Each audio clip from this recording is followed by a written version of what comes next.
네. 다음은 이제 우리 학생들 서류 전형 잘 이해를 하셨죠? 네. 서류 전형에 합격했다고 행복한 상상을 해봅시다. 네, 서류 전형에 합격했으면 다음은 뭘까요? 네. 우리 시험 봐야 되겠죠? 네. 필기 전형입니다. 블라인드 채용에서도 필기 전형을 다루고 있고요. 블라인드 채용의 필기 전형의 특징들 알아보도록 하겠습니다. 자, 이 화면을 잠깐 보십시오. 뭔가 복잡하죠? 네. 이게 뭐냐면 우리가 일반적으로 많은 회사에서 기업이나 기관에서 필기 전형을 실시를 할 때 인적성 검사라는 걸 본다고 얘기를 하거든요. 들어보셨을 겁니다. 자, 이제 구체적인 회사명을 얘기하기는 좀 그렇지만 어떤 회사에서 이런 명칭의 인적성 검사를 본다더라. 또 다른 회사는 또 다른 명칭의 인적성 검사를 본다더라. 뭐 이런 얘기를 많이 들어보셨을 텐데 이 인적성 검사하고 블라인드 채용의 필기 전형하고 비교해서 설명을 드리도록 하겠습니다. 자, 보시죠. 위쪽에 있는 적성 검사와 인성 검사를 중심으로 말씀을 드릴 텐데 일단 인적성 검사는 하나의 검사가 아닙니다. 네, 적성 검사와 인성 검사를 합쳐서 부르는 겁니다. 즉 인적성 검사는 두 가지의 검사를 의미를 하는 것이죠. 자, 무엇을 평가하는 걸까요? 적성 검사. 뭘 평가하는 걸까요? 네, 어려운 질문 아닙니다. 적성을 평가하는 거겠죠. 적성 검사니까요. 그럼 적성이 뭡니까? 여러분들은 적성이라는 단어 아마 많이들 쓰실 겁니다. 예를 들면 이런 거죠.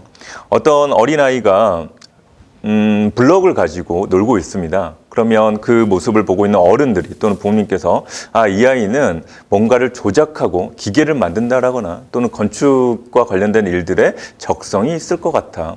이런 말들을 하십니다. 그렇죠? 네. 우리가 일반적으로 쓰는 의미의 적성은 직무적합성의 다른 의미라고 보시면 됩니다. 어떤 분야 또는 어떤 직무에 관심이나 흥미가 있는지 이런 부분들이 적성이라고 해석이 됩니다. 자, 그러면 회사에서 보는 적성 검사 또한 그런 적성, 관심이나 흥미도, 즉 말해서 직무적합도 정도를 평가하는 시험이다라고 이해할 수가 있겠죠. 예, 그 의미 맞습니다. 예, 그렇게 이해가 됩니다. 하지만 여기까지만 이해하시면 한 5% 정도가 부족한 거예요. 좀 더 정확한 의미는요. 이 적성의 의미는 예상하기가 조금 어렵겠지만 지적 잠재력이라는 의미도 담고 있습니다. 다시 말해서 얼마나 머리가 똑똑한지 이것 또한 담고 있거든요. 회사에서 보는 적성 검사는요, 이 직무 적합성보다는 지적 잠재력 쪽에 무게중심을 두고 출제가 되고 시행이 되고 있습니다. 다시 말해서 이 문제를 통해서 얼마나 많은 문제를 맞췄는가를 가지고 이 사람의 지적 능력을 평가를 하겠다라는 것이죠. 이것이 바로 적성검사의 목적입니다. 두 번째는 인성검사인데 인성검사 또한 마찬가지입니다. 인성을 평가하는 시험입니다. 인성은 적성보다 이해하기가 쉬워요. 인성이 뭔지 다 아시죠? 네, 사람인의 성격 성자를 써서 사람의 성격을 판단하는 시험입니다. 놀랍죠? 회사에서는요, 시험을 통해서 지원자의 성격까지도 구분하고 판단을 합니다. 네, 요약을 하면 어떻게 될까요? 회사에서 인성검사와 적성검사를 보는 이유, 나의 성격과 나의 지적 능력, 이 두 가지를 판단해서 평가를 하겠다라는 의미가 되겠죠. 네. 그런데 이와 같은 흐름들이 블라인드 채용을 따르고 있는 이제 공기업이나 공공기관에서는 같은 양상, 같은 성격의 시험들을 보는데 그 제목만 조금 달리해서 봅니다. 앞서서 말씀드렸던 인성검사는 그대로 유지가 되고 있고요. 적성검사는 직업기초능력 필기평가라는 형태로 전환이 돼서 시행이 되고 있습니다. 물론 이 제목은요, 각 회사가 요구하는 어떤 사항들을 반영을 해서 조금씩 제목을 달리해서 하기도 합니다. 하지만 공식적인 명칭이 직업기초능력 필기평가 그리고 인성검사 이 두 가지로 시행이 되고 있습니다.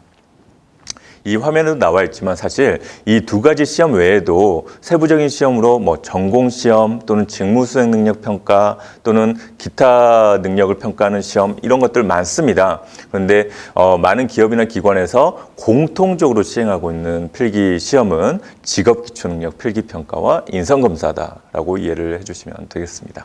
자, 그러면 구체적으로 직업기초능력 필기평가에 대한 대비 전략 그리고 문제 출제의 흐름들 한번 살펴보겠습니다. 보십시오. 제가 앞서 말씀드렸던 지적 잠재력을 평가하는 적성검사의 주요 4가지 영역들입니다. 네. 언어 능력, 수리 능력, 추리 능력, 마지막 공간 지각력까지요.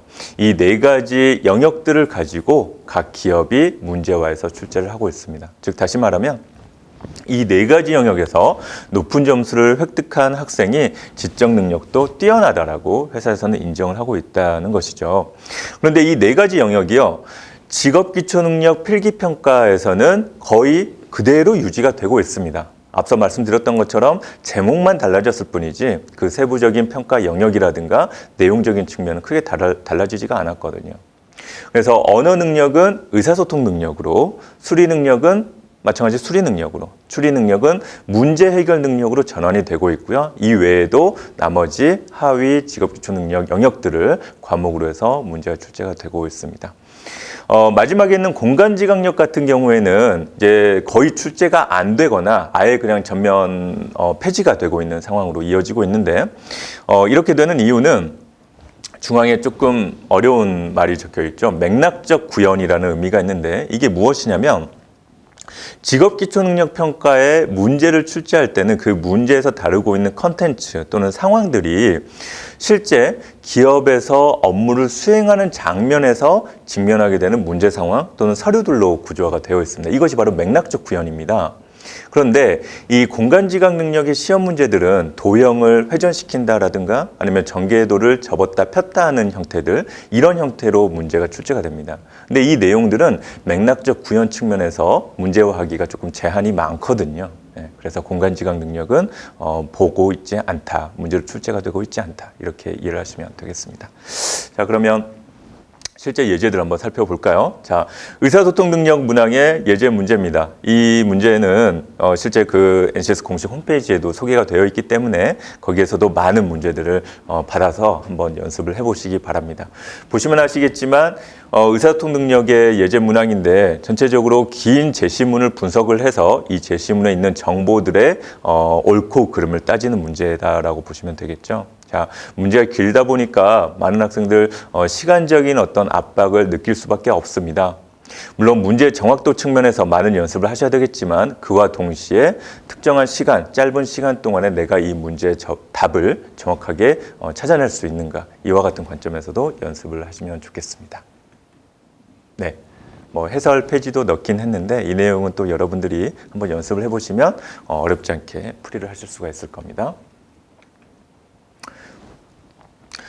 반면에 과거에 우리가 보통 이제 전공시험이라고 부르는 영역도 소개를 하고 있는데요. 이것이 블라인드 채용 하위에서는 직무수행 능력 평가로 소개가 되고 있습니다. 그래서 우리 학생들이 특정한 직무 분야에서만 요구가 되는 필요 지식, 필요 기술, 직무수행 태도, 기타 자격 요소에 관한 네 가지 관점에서 문제들이 출제가 되고 있고 이 내용은 사전에 또 많은 학습을 하셔야 되겠죠. 네, 그래서 관련된 그 전공 교과목 혹은 내가 지원하던 직무 분야에 대한 배경 지식 이런 것들이 무엇이 있는지 관련된 내용들 사전 학습을 통해서 시험 준비를 하실 수가 있겠습니다. 자, 직무수행 능력 평가 예시 문제가 이렇게 나오고 있고요. 자, 이 내용들도 마찬가지로 이제 NCS 공식 홈페이지에 소개가 되고 있는 내용인데, 자, 이 문제 또한 이제 의사소통 능력의 예제 문제가 되겠습니다. 문제 잠깐 보실까요? 다음은 사원들이 아래 신문을 읽고 나눈 대화이다. 대화의 결론으로 가장 적절한 것은 이라고 되어 있습니다. 위쪽에 이제 신문기사가 제시가 되어 있고 아래쪽에 대화문이 나와 있습니다. 자, 신문기사와 대화문을 잘 읽고 그 내용을 분석해서 유추할 수 있는 결론이 무엇인가 이렇게 찾는 문제입니다. 이 또한 의사소통 능력의 문제인데 자, 이 문제를 풀어보시면 아시겠지만 답을 찾는데 핵심적인 정보가 들어있는 제시문이 있습니다. 신문기사와 대화문. 네. 문제를 풀어보시면 대화문에 그 답을 찾는 핵심 정보가 숨어 있거든요. 그래서 제시문을 쭉 분석을 하는 과정들도 중요하겠지만 연습하는 과정에서 어떤 부분에 키가 되는 핵심 정보가 들어있는지 이 내용들을 중심으로 해서 또 연습을 하시면 시간을 단축시키는 데 도움이 되겠습니다.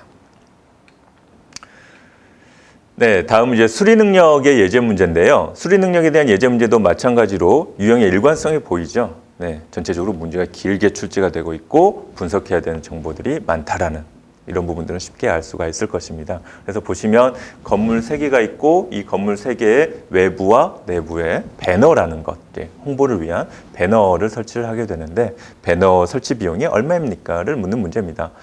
이 문제도 풀어보시면 여러분들 쉽게 이해가 될 텐데 뭐 문제 난이도 그렇게 높지는 않습니다. 하지만 확인하고 분석해야 되는 정보들이 많다라는 것이죠. 이 또한 시간적인 압박을 느낄 수밖에 없습니다. 빠른 속도로 정보를 캐치하는 능력, 그리고 계산을 정확하게 하는 능력, 이런 부분들을 평소에 연습하시기 바랍니다.